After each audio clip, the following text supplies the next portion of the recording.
I wanted to share with you what a mess I have here. So I took the whole front thing part out that holds the engine because it had cracks in it. Well, the cracks have been welded up. But anyway, so I got a new front cross member to go to hold the engine in. So the heater box, which was rusted out, that's gone. And so while I was at it, I was looking at the windshield. That was like really encrustated and jacked up. So I just took the whole windshield out, cut that piece out, and actually this is pretty good. That's not bad. That's doable. I can just scratch that out, scrape it out a little bit, sand it down, repaint that. So all that's good. That's good. No rust there. Got the windshield rubber. That's ready to go in. Yeah, you know what?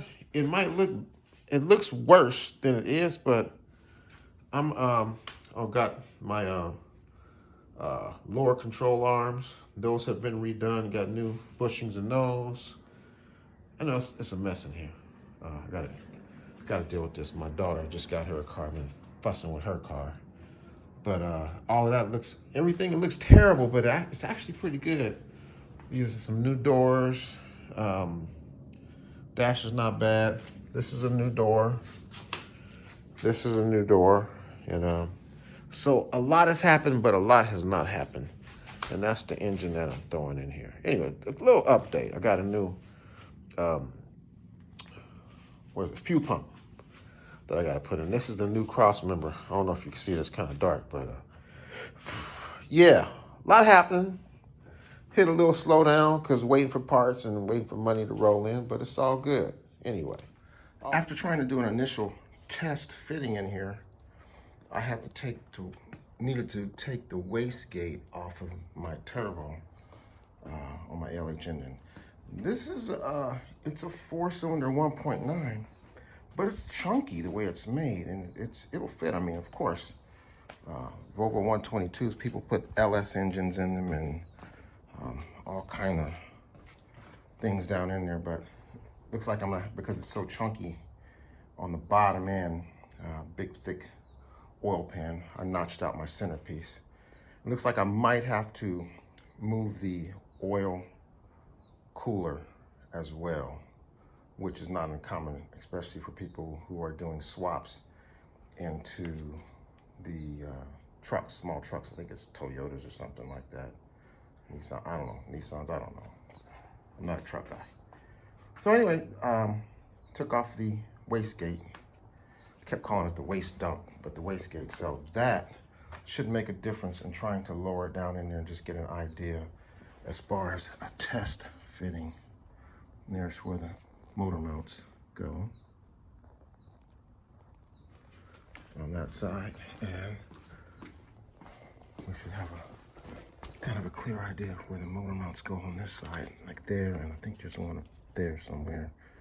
So much to do, so much to do. All right, let's go for another test fitting. So this is kind of an overview. The wastegate is gone. This is my cavity. I notched that out. Notched it out because this thing has this big, huge oil pan. Maybe there is a smaller oil pan or something. I researched it, I didn't find anything. Very successful. Look at that. Anyway, yeah, so I still have to do the water pump and the timing belt and switch out my fuel pump. So we're gonna back this thing up a little bit, raise it up, and lower it down in there and see if it made a difference taking the wastegate off. I had mentioned relocating the turbo, and that would actually would work. However, the clearance, as you can see, I cut the center support, and you still have that big hunker of a oil pan. So if you raise it up and put looks like about 1 inch or so, and then the turbo would actually clear. It's tight, but hey, I mean, guys are putting LSs in these things, so that would actually clear the turbo a little bit more. And kind of wondering how much engine's gonna stick out the top. We'll figure that out when we get there. And I've got all this stuff up here, which possibly could be relocated somewhere else. We're figuring this out, but I'm I'm liking it. Beast mode. Yeah. Put beast mode on here, except I'm not a Raiders fan. But I guess you don't have to be a Raiders fan to be beast mode, because he's no longer with the Raiders. And that's actually a reference to a cartoon, if I remember correctly. All right, here we go. So it's got a whole bunch of video clips here together. Kind of leaves us where we are. We got this beast of an engine sitting in a beast of a car. Call them bulletproof sometimes. When we first started these videos, it was like 100 and bazillion degrees out here in the valley, and now it's super duper cold. I've got my little heater going. Excited. This is cool. There's my space for my adapter. I could play around, jimmying it around in there, but I think I'm gonna move it more so it's kind of gives me some clearance. My heater box, which I must have a heater, not like some of you guys. Relocate the battery. Yeah. All right. You know, let's take a walk out. Turn my little light off. There's my, you're the reason right here. You're the reason why we're doing this, because I just love my diesels.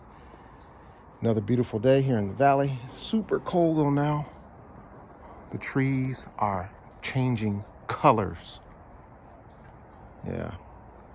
Except we don't get snow. Well, occasionally, but very, very rarely. Brisk day. Thanks for watching.